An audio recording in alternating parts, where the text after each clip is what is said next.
Hello दोस्तों, कैसे हो आप सब लोग। उम्मीद करता हूँ सब ठीक होंगे। ये देखो दोस्तों, आर्मेनिया में ऐसे घर होते हैं। बिल्डिंगें भी होती हैं पर फ्लैट्स वगैरह भी होते हैं, पर ज़्यादातर ऐसे घर यहाँ पे होते हैं क्योंकि बर्फ़ यहाँ पे बहुत ज़्यादा पड़ती है। तो इस वजह से इन्होंने जो बनाए हुए हैं ये इस टाइप में घर बनाए हुए हैं। तो दोस्तों, आज का हमारा टॉपिक है कि अगर आप आर्मेनिया आना चाहते हो तो किन किन चीज़ों का आपको ध्यान रखना पड़ेगा। कि अगर आप आर्मेनिया आना चाहते हो तो आपको सबसे पहले ये सोच के आना है कि यहाँ पर इतनी इनकम नहीं होती।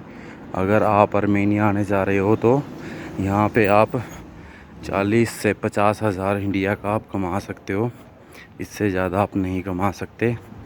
तो ये बड़ी सोचने और समझने की बात है, क्योंकि कई लोग जो यहाँ पे आते हैं वो बड़े बड़े सपने यहाँ पे देख के आते हैं कि हम 1 लाख रुपये महीना, 2 लाख रुपये महीना हम घर पे भेज देंगे। तो ऐसा नहीं होता। पहले था थोड़ा कि आप 70-80 हज़ार, 90 हज़ार तक आप कमा लेते थे डिलीवरी के काम में या टैक्सी के काम में, अगर आप टैक्सी यहाँ पे ड्राइव करते थे। तो अभी जो थोड़ा सिस्टम चेंज हो गया, काम का कंपटीशन बहुत ज़्यादा है, इतना काम नहीं है डिलीवरी में भी और टैक्सी में भी। तो इसलिए अभी आप यह है कि 40 से 50 हज़ार, 60 हज़ार तक आप कमा सकते हो इंडिया के हिसाब से। और अगर दोस्तों यहाँ पे आके अगर आप टीआरसी बनवा लेते हो तभी आप किसी दूसरी कंट्री में यहाँ से मूव हो सकते हो, जैसे कि जॉर्जिया या कोई यूरोप वगैरह में।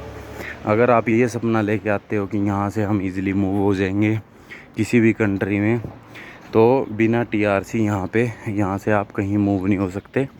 आप इंडिया ही जाओगे यहाँ से।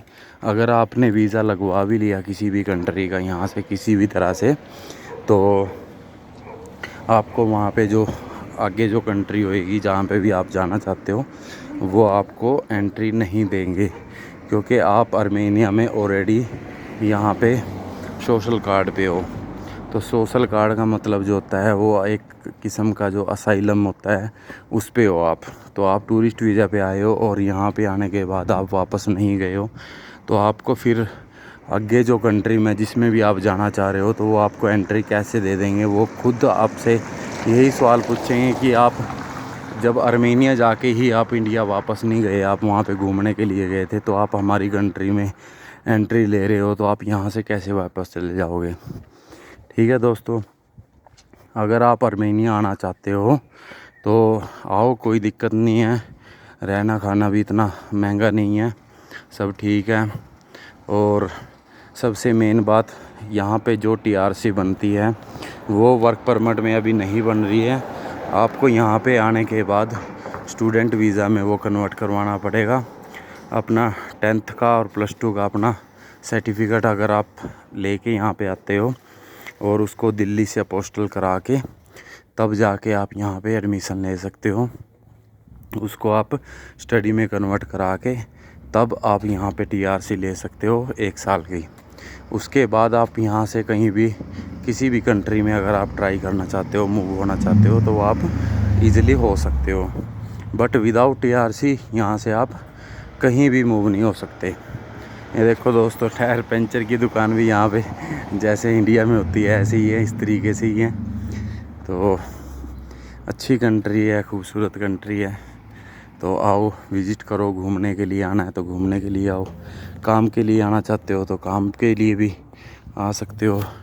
बट यहाँ की जो पुलिस है, इमिग्रेशन है, वो बहुत अच्छी है। वो कोई भी कहीं भी काम करे तो किसी को वो डिस्टर्ब नहीं करते। तो आप अपना काम करो, अपने पैसे कमाओ और अपने घर पे भेजो। अच्छी कंट्री है घूमने के लिए भी और वैसे भी। तो यूरोप आने के लिए अगर आप आ रहे हो तो आपको इन चीज़ों का ध्यान रखना पड़ेगा। ठीक है दोस्तों, अगर वीडियो अच्छी लगे तो लाइक करना, सब्सक्राइब करना। और कोई इन्फॉर्मेशन चाहिए किसी भी कंट्री की तो आप मुझसे कांटेक्ट कर सकते हो। तो हम सारी जगह ही काम कराते हैं, आर्मेनिया का भी, जॉर्जिया, कनाडा, यूरोप कहीं का भी अगर आप काम कराना चाहते हो तो आप करा सकते हो। ठीक है दोस्तों, कम से कम प्राइस में, आर्मेनिया का भी कम से कम प्राइस में जो जेन्युइन प्राइस होगा वो ही आपसे लिया जाएगा। और हर तरीके की बात आपको पहले समझाई जाएगी, बताई जाएगी कि ये काम है, ये कुछ है, तो सब कुछ समझा के आपको तभी यहाँ पे बुलाया जाएगा। ठीक है दोस्तों, thank you very much for watching my video.